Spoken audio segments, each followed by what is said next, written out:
watching out. For you, this is NewsWatch 12 at 4.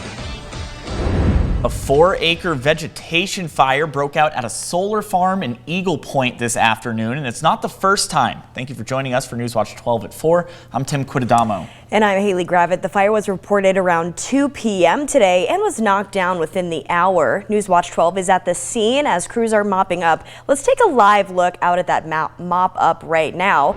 We are seeing the Jackson County Fire District 3 first responded to the scene. You can see the fire has been put out. That call coming in today at 1:52 p.m. Fire officials say the forward progress was stopped at about 2:10 this afternoon. You can also see some tall, dead grass in the area. The Oregon Department of Forestry telling NewsWatch 12 today the fire was stopped at about 4 acres. Now, earlier this summer, a 10-acre fire did occur at that same solar farm. Whether or not the fires are connected is yet to be determined because this investigation is ongoing. Natalie Weber with the Oregon Department of Forestry said fires like these are exactly why it's important to remember we are still in fire season. You know, this really just goes to show we're still in high fire danger right now, and it's incredibly dry. The vegetation's dry, the air's dry, it's warm and windy, and we're actually in a red flag warning into tomorrow for those conditions, which just means that fires may start and spread more easily like we saw today.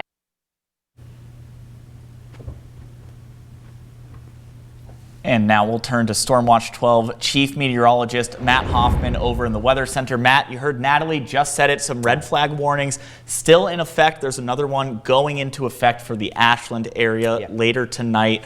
We're still in the thick of fire season. Yes, you know, in this time of the year, we can get these after a system goes through. We didn't get any rain from it. It really picks up the winds and creates those offshore winds for the coast, like what we're seeing in Brookings, the Checo effect, warming things up to 91 degrees in Brookings. Now, down in the valleys, winds aren't too terribly strong. Medford, north-northwest wind at 6 miles per hour up to 84 degrees.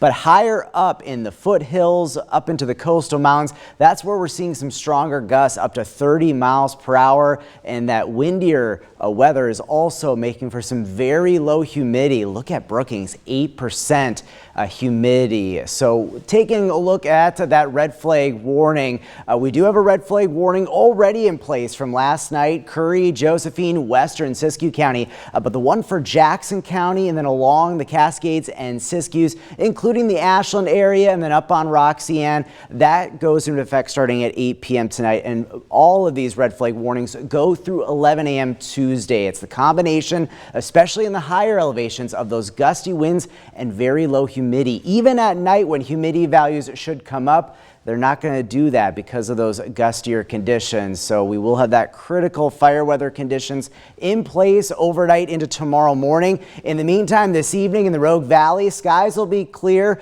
with the dry conditions. Temperatures will tumble. We'll already dip down into the upper 60s by 9 o'clock tonight. Still pretty chilly for inland areas, but that Checo effect will keep Brookings awfully mild. 61 down to 46 in Medford and falling into the 30s in the basin. Tomorrow we start October and it's looking a little toasty, getting into the lower 90s, I should say, for Medford and Grants Pass, 89 in Wairika, up to 84 in Klamath Falls, and that Checo effect still going pretty strong in Brookings. We'll talk more about looking ahead into October, the first 7 days. It's looking awfully warm and dry. Those details coming up. Matt, thank you. Among our top stories today, a man is home safe after being rescued after getting lost on Mount McLaughlin this weekend. Yeah, and here in Southern Oregon, first responders train for mountain rescues like these all the time. So the sheriff's office is taking this as a moment to promote ways to be safe while hiking. NewsWatch 12's Rocky Walker spoke with search and rescue teams as well as some professional hikers on how to be the safest while you hike. Being in Southern Oregon, we're used to a lot of green and a lot of nature, so much so that people love to go out and explore it. But with hiking, there are some risks of getting lost. But with some tips, tricks, and tools, people can make sure to stay safe. If you think you know everything, you might learn the hard way that you don't. Those are words of wisdom from a professional hiking guide and tour company owner. Him and the Jackson County Sheriff's Search and Rescue shared tips on how to be safe after a man was found Saturday night after getting lost in Mount McLaughlin. This is something the sheriffs and local hikers say happens often, and while it is a day hike, it is still something you need to be prepared for. Don't take Mount McLaughlin lightly. A lot of people see it as a quick day hike and they take it too lightly. It's a rough trip. Is it a day hike? Yes, but it's very steep and rocky, so it's pretty hard on the body. Plan for the worst. Dwyer says preparation is key when it comes to going on a hike, knowing what to look out for and the equipment to carry with you. You just have to think like, you just have to think, anything can happen, and unexpected things happen all the time. And so you just want to be ready for that.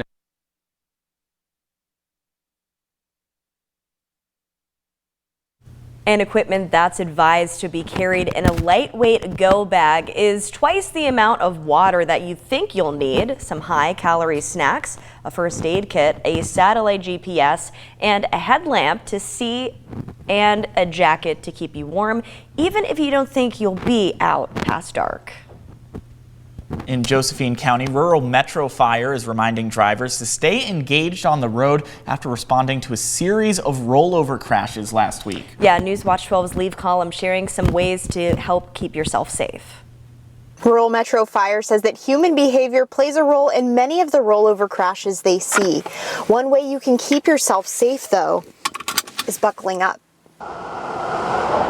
A rollover crash is different from other incidents. It can call for a response from fire, police, and a medical team. It's something RMF has had to deal with twice this past week, with 2 rollover crashes in Murphy on September 25th and 26th. Law enforcement will take over the investigation, but first responders can usually tie part of the crash to human behavior. Hundreds, if not thousands, of people continue to drive the same roads during the same time of the year, same weather conditions, without getting into a crash.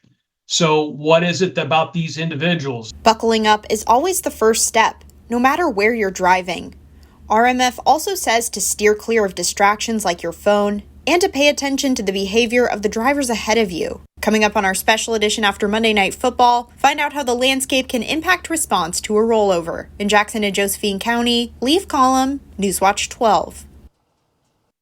And looking at the school watch, Medford schools have a standard response protocol for emergencies. NewsWatch 12's Luke Doughton takes us through a drill at Griffin Creek Elementary to see how and why they're practicing. Take a look. Ella, what's your job during the lockdown, Joe? Lockdowns can be pretty stressful for kids, especially younger students here at Griffin Creek Elementary. So today they practice their standard response protocol with the main goal of trying to reduce any panic or fear students may feel. We want them to feel as safe as possible in a scary situation. And if they know what I'm doing, it kind of eases their stress level. All Medford schools go through the same training. The instructions are different for different ages, but the goal remains the same: help students stay ready and calm. If students can build confidence during these drills, it will help them if they ever have to deal with a real emergency. Coming up in our special edition tonight, we'll hear why the training is different for each grade. In Medford, we're going to spread out. Luke Doughton, NewsWatch 12. And new at 4, California Governor Gavin Newsom has vetoed a bill that would have required new cars to beep at drivers when they speed. Newsom said federal law already dictates vehicle safety standards. California's specific requirements would create a patchwork of regulations. The legislation would have likely impacted all new car sales in the U.S. And that's not the only bill that California Governor Newsom vetoed. A landmark bill that would establish safety measures for large AI models is also not going through. The measure would have required companies to test their models and publicly disclose their safety protocols. Newsom said the well-intentioned bill is not the best approach to protecting the public from real threats posed by artificial intelligence. Now on to a traffic alert. A portion of Table Rock Road is currently undergoing night paving. The paving began last night as contractors began installing a water line between Vilas Road and Tuval Park. Drivers can expect delays after 5 p.m. until 5 a.m. tonight and potentially tomorrow night. Drivers are advised to take an alternate route. 2 miles of downtown Ashland are undergoing construction this week. Today, crews are paving the southbound lanes of Oregon 99 from Maple Street to 3rd Street until 5 p.m. Tomorrow, crews will be paving the northbound lanes of the same stretch of road starting at 8 a.m. Some parking spaces will be temporarily closed, and this may increase traffic in downtown Ashland. That's not the only spot Oregon 99 is getting renovations. 3 bridges will be replaced as a part of an $11 million project. Birdseye Creek, Foots Creek, and Miller's Gulch Bridge are all scheduled to be replaced with structures that are better able to withstand earthquakes. Birdseye Creek Bridge is currently open, but may have intermittent lane closures and brief delays. Further west in Curry County, an emergency roadwork project is starting in a couple of areas north of Brookings. The Oregon Department of Transportation is working to repair sunken parts of Highway 101 near Bowman Creek. The highway will be limited to 1 lane through the work areas. The project will be worked on Monday through Friday during daylight hours. ODOT says delays will be less than 20 minutes. All work is scheduled to be completed by December 1st. And starting today, trash and recycling pickup is changing for some Medford residents. Rogue Disposal says residents should receive a letter in the mail to let you know when your new pickup date will be. Not everyone's trash day is changing, but most are. The same letter will also show you exactly when the last pickup day on your old schedule will be and when the new schedule will take effect. As daylight hours shorten, the hours day-use park areas are also open, shortening too. Valley of the Rogue staff reminds visitors that day-use hours will change to 8 a.m. to 7 p.m. starting tomorrow and will continue based on changes in daylight hours. Visitors can expect gates to open and close according to posted signs, which will reflect changes as they occur. The park is no longer a rest area with 24-hour access as of last fall. NewsWatch 12's Red Barrels are out for our 34th annual Coats for Kids campaign. The best time of the year. And since 1990, NewsWatch 12's Coats for Kids campaign has supplied warm winter coats to children needing them. Those coats come from your donations of new and gently used children's coats at one of our red donation barrels. You can find our donation barrel locations across Jackson, Josephine, and Klamath counties listed online on our website, kdrv.com. Your donations that have provided 150,000 coats since 1990 to children in Southern Oregon. We do want to thank you for making this campaign so special over the 30+ years that we have been running it. We couldn't do any of this without the help from our partners and the gracious donations that you provide. For more details, head to our website, kdrv.com. And back on the school watch, Lost River Senior High School students got a special surprise from the sky. Today, the Klamath County School District is sharing these photos of a helicopter paying a visit to students late last week. Pilots and flight instructors from Pure Flight Aviation dropped in to talk about a career in aviation. One student said they just learned that they could fly even though they need glasses. The visit was in partnership with Klamath Community College's aviation program.